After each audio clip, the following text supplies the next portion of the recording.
नमस्कार, मैं हूं मीनाक्षी नागर और आप देख रहे हैं डीएनजी न्यूज। चलिए बढ़ते हैं आज की बड़ी खबरों की ओर। मथुरा के वार्ड नंबर 16 के अंतर्गत आने वाली अमर कॉलोनी में स्थित मथुरा स्पोर्ट्स स्कूल बच्चों की पहली पसंद बन रहा है, क्योंकि स्पोर्ट्स स्कूल होने के साथ ही स्कूल में प्लेवे मेथड से भी पढ़ाई कराई जाती है।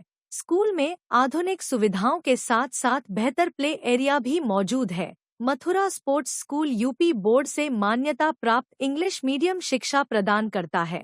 स्कूल के प्रधानाचार्य शुभम से सुनिए स्कूल में मौजूद फैसिलिटी के संबंध में। मथुरा स्पोर्ट्स स्कूल एक ऐसा स्कूल जहां बच्चों को शिक्षा के साथ साथ स्पोर्ट्स का भी ज्ञान दिया जाता है और जहां का जो प्रिंसिपल हैं उनका मानना है कि जो बच्चे हैं वो तुलसी के पौधे के समान हैं, जिन्हें हमें संस्कारों के पानी से सींचना है। ऐसी सोच रखने वाले प्रिंसिपल का नाम है शुभम जी। तो हमारे साथ आज शुभम जी मौजूद हैं, मथुरा स्पोर्ट्स स्कूल के प्रिंसिपल। आइए सर से करेंगे बातचीत। सर, सबसे पहले तो आपका बहुत बहुत स्वागत डीएनजी न्यूज चैनल में। थैंक यू मैम, आप लोगों ने मेरे लिए समय दिया है, यहाँ पर आए विद्यालय प्रांगण में। आप लोगों का दोनों का स्वागत है मैम। और मैं डीएनजी माध्यम से बताना चाहता हूँ कि जितने भी विद्यार्थी इस प्रोग्राम को हम लोगों को देखेंगे, जरूर वो आगे भविष्य में इस विद्यालय प्रांगण से जुड़ेंगे। जी सर, जैसे कि आपका नाम में ही है मथुरा स्पोर्ट्स स्कूल, तो यहाँ पर स्पोर्ट्स के साथ साथ शिक्षा पर भी ध्यान दिया जाता है क्या? दोनों चीजों को आप बैलेंस बना के चल रहे हैं या केवल स्पोर्ट्स का ही ध्यान देते हैं?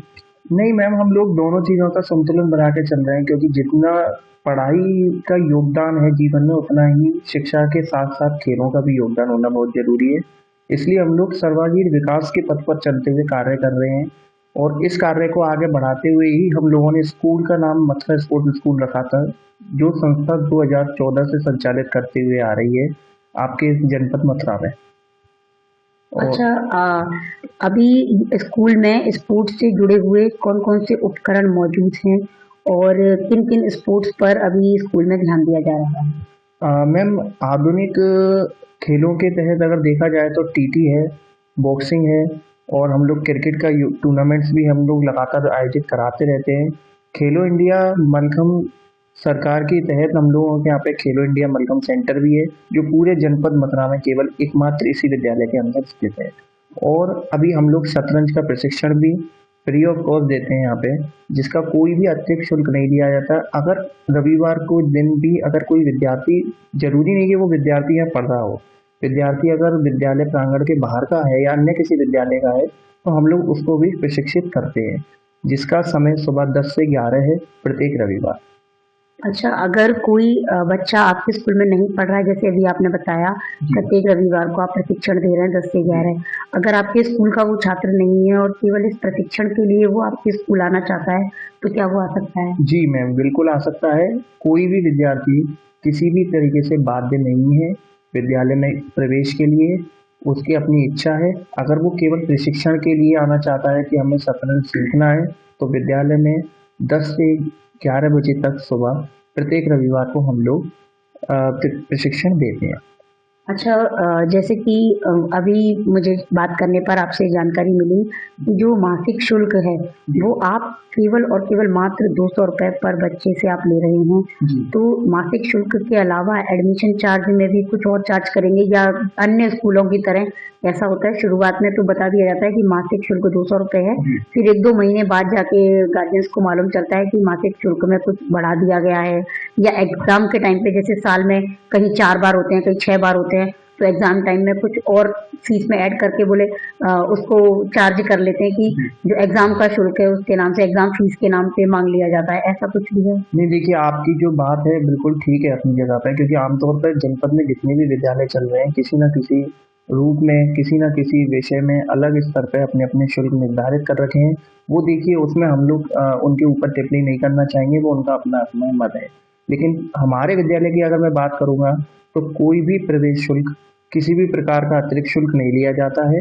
इसमें हम लोग केवल मासिक शुल्क ही जो 200 रुपये प्रति माह है प्रत्येक विद्यार्थी के हिसाब से हम लोग चार्ज करते हैं। इसके अतिरिक्त कोई भी परीक्षा शुल्क, कोई भी प्रवेश शुल्क या कोई भी अन्य अतिरिक्त खेल कूद शुल्क भी नहीं लिया जाता है। ये मैं आपके चैनल के माध्यम से बताना चाहूँगा कि अगर इस तरीके से कहीं भी अगर कोई हम लोगों के खिलाफ बोलता है या कहता है कि, तो आप उसके लिए मैं पूरी तरीके से जवाबदेही के लिए तैयार रहूँगा। जी सर, अभी इस समय आपका जो विद्यालय है मथुरा स्पोर्ट्स स्कूल, वो किस कक्षा से लेकर के कक्षा तक संचालित है और आगे क्या आप मतलब आगे बढ़ाना चाहेंगे इसको? जी मैम, अभी तो देखिए फ़िलहाल में जो क्लासेस हम लोग यहाँ चल रही हैं from nursery to 8th class है। लेकिन ये है कि अभी हम लोग इस दृष्टिकोण में आगे नहीं जाना चाहते कि अभी हम लोग स्कूल को आगे 9th 10th या 11th 12th तक बढ़ाएं। परंतु ये ज़रूर है कि हम लोग जितनी भी कक्षाएं यहाँ पे संचालित कर रहे हैं उनको सुचारू रूप से, प्रयोगात्मक रूप से और बच्चों में अनुशासन के साथ साथ चरित्र का निर्माण हो, क्योंकि शिक्षा से ही चरित्र का निर्माण होता है। उसके तहत ही हम लोग इसी प्राइमरी से लेकर 8वीं कक्षा तक के विद्यालय को संचालित करेंगे। अभी आगे क्लास को बढ़ाने का हम लोगों का कोई उद्देश्य नहीं है। खेल कूद के अलावा और क्या-क्या फैसिलिटीज हैं जो इस समय आपके स्कूल में उपलब्ध हैं? देखिए मैम, हम लोग जैसे कि भिन्न भिन्न प्रकार की अलग अलग प्रतियोगिताएं कराते रहते हैं समय स्तर पर। प्रत्येक माह में हम लोग ऑनलाइन स्मार्ट क्लासेस के थ्रू बच्चों को एनिमेटेड मूवीज सिखाते हैं, जिसमें कि जो कल्चरल बेस्ड होती हैं, जैसे रामायण है, एपिक मूवीज है, महाभारत है, महाराणा प्रताप से रिलेटेड है, द अशोक महान सम्राट जी हैं, और हमारे जितने भी वीरों की गाथाएं उनको हम लोग उस मूवी के माध्यम से, क्योंकि आजकल के युवा या आजकल के बच्चे भारत में ही नहीं अपितु पूरे विश्व में ही सोशल मीडिया के थ्रू ही जुड़ रहे हैं, और सोशल मीडिया ही एकमात्र ऐसा प्लेटफॉर्म रह गया है आजकल के जिसमें कि बच्चों को जल्दी से जल्दी सीखने को मिलता है। तो हम लोग जो भारत भूमि रही है, वीरों की भूमि रही है, तो उस कड़ी में भी हम लोग बच्चों को विभिन्न माध्यमों से वीरों की कविताएं सुनाई जाती हैं। प्रत्येक हम लोग हर एक मंथ के अंदर इस तरीके की कई प्रतियोगिताएं कराते रहते हैं, जैसे कि समय समय पर वाद विवाद प्रतियोगिता होती रहती है, हास्य प्रतियोगिताएं होती रहती हैं, और जिस प्रकार से सांस्कृतिक कार्यक्रम भी हम लोगों के लगातार होते रहते हैं। कोई भी ऐसा त्योहार नहीं है जो हम लोगों का यहाँ पे मनाया ना जाता हो। अच्छा, कोई भी गार्जियंस, कोई भी पेरेंट अगर अपने बच्चे का एडमिशन प्रवेश आपके स्कूल में, आपके विद्यालय में करवाना चाहते हैं, तो कोई लास्ट डेट वगैरह रखी है आपने कि इस डेट से इस डेट तक एडमिशन होगा, या अप्रैल से पहले पहले लेना है, तो वो भी हमें बता दीजिए। मैम, अभी तो वैसे विद्यालय ने कोई भी ऐसी अंतिम तिथि या प्रवेश के लिए कोई भी ऐसी तिथि अभी घोषित नहीं की है कि जिसमें हम लोग ये कहते हैं कि अभी विद्यालय में प्रवेश बंद है, क्योंकि हम लोगों का मानना ये है कि अभी बच्चों की कई सारे विद्यालय में परीक्षाएं लगातार मार्च तक भी चलती हैं, उसके बाद विद्यालय बंद हो जाते हैं बच्चों के लिए, और उसके बाद अपने रिपोर्ट कार्ड बनाते हैं, तो फिर जो अगला सत्र है वो अप्रैल से स्टार्ट होता है। तो बच्चों के अभिभावक गण अभी ये डिसाइड नहीं कर पाते हैं कि इस विद्यालय को छोड़ना है जिसमें वो पढ़ रहे हैं या फिर अगले विद्यालय में प्रवेश कराना है। तो हम लोग जो अंतिम तिथि लेकर चलते हैं विद्यालय के लिए वो 13 जून तक की हम लोग एडमिशन की रखते हैं। जुलाई में हम लोगों के यहाँ पे 5 जुलाई तक जितने भी प्रवेश है 5 जुलाई तक हो जाते हैं। अगर 5 जुलाई के बाद कोई भी प्रवेश आता है तो हम उसके लिए अबाध्य कर देते हैं। हम लोग ये नहीं चाहते कि 5 जुलाई के बाद कोई भी प्रवेश हम लोग नहीं लेंगे। तो फिर नया सेशन कब से स्टार्ट करते हैं? हमारा नया सेशन 1 अप्रैल 2026 से स्टार्ट हो जाएगा। अभी हम लोगों की वार्षिक परीक्षाएं रह गई हैं जो कि होली त्यौहार के बाद प्रारंभ हो जाएंगी, और जो 20 मार्च तक चलेंगी, और 25 मार्च को हम लोग बच्चों के परिणाम घोषित कर देंगे, जिसके बाद बच्चों को 5 दिन के अवकाश के बाद पुनः जो कक्षाएं हमारी 1 अप्रैल 2026 से चालू कर दी जाएगी।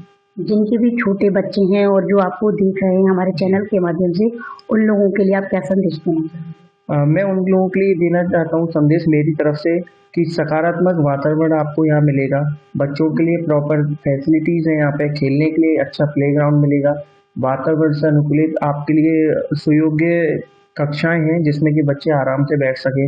ऐसा नहीं होता कि काफ़ी कंजेस्टेड रूम हो जिसमें बच्चे आराम से बैठ नहीं पाते। स्कूल में इको फ्रेंडली माहौल है, इसमें हम लोग के यहाँ पे सभी बच्चे के साथ टीचर्स भी जो है एक तरीके से मातृत्व का व्यवहार रखते हैं, क्योंकि छोटे बच्चों का स्कूल है, अगर आप उन लोगों को उस तरीके से डील नहीं करेंगे तो बच्चे स्कूल आने में चिड़चिड़ाते हैं। लेकिन एक बार जो बच्चा हमारे यहाँ पे आ जाता है उसका स्कूल को छोड़ने का मन ही नहीं करता। मैं आपको निश्चित आपके चैनल के माध्यम से बताना चाहता हूँ कि बच्चे हमारे विद्यालय में एक बार प्रवेश लें और उसके बाद अपना जो भी अनुभव है वो जरूर साझा करें आपके सोशल मीडिया के प्लेटफॉर्म से, और उसके बाद अपने आप ही फैसिलिटी बताएंगे, बच्चों की बारे में बताएंगे, बच्चे खुद ही बताएंगे कि बच्चे क्या सीख के आए। हम लोगों का फोकस केवल गेम पे या हम लोगों का फोकस केवल एजुकेशन पे नहीं, हमारा फोकस है कि दोनों चीज़ों को एक साथ लेकर चलें, खेलों के साथ पढ़ाई भी और पढ़ाई के साथ खेल भी। जी सर, बहुत बहुत धन्यवाद आपका। आपका मैं धन्यवाद, आपके चैनल के माध्यम से मैं धन्यवाद देना चाहता हूँ आप लोगों को, जो आपने हमारी बात इस सोशल मीडिया प्लेटफॉर्म के जरिए बच्चों के बीच में लेकर आने वाले हैं, उसके लिए धन्यवाद आपका। अभी तक हमारे साथ जुड़े रहे मथुरा स्पोर्ट्स स्कूल के प्रिंसिपल शुभम जी, जिन्होंने हमसे की बातचीत, और अपनी बातचीत के दौरान उन्होंने बताया कि उनके विद्यालय में स्पोर्ट्स के साथ साथ शिक्षा पर भी उतना ही ध्यान दिया जाता है, और इनका मुख्य उद्देश्य है कि बच्चों के चरित्र का निर्माण हो, एक अच्छे चरित्र का निर्माण वो करना चाहते हैं, जिससे कि जो हमारा राष्ट्र है वो सुदृढ़ बन सके, क्योंकि बच्चे ही देश का भविष्य हैं, ऐसा उनका मानना है। ऐसी ही और खबरों को देखने के लिए आप लोग देखते रहिए डीएनजी न्यूज। अपने साथी तरुण नागर के साथ मैं मीनाक्षी नागर, डीएनजी न्यूज के लिए।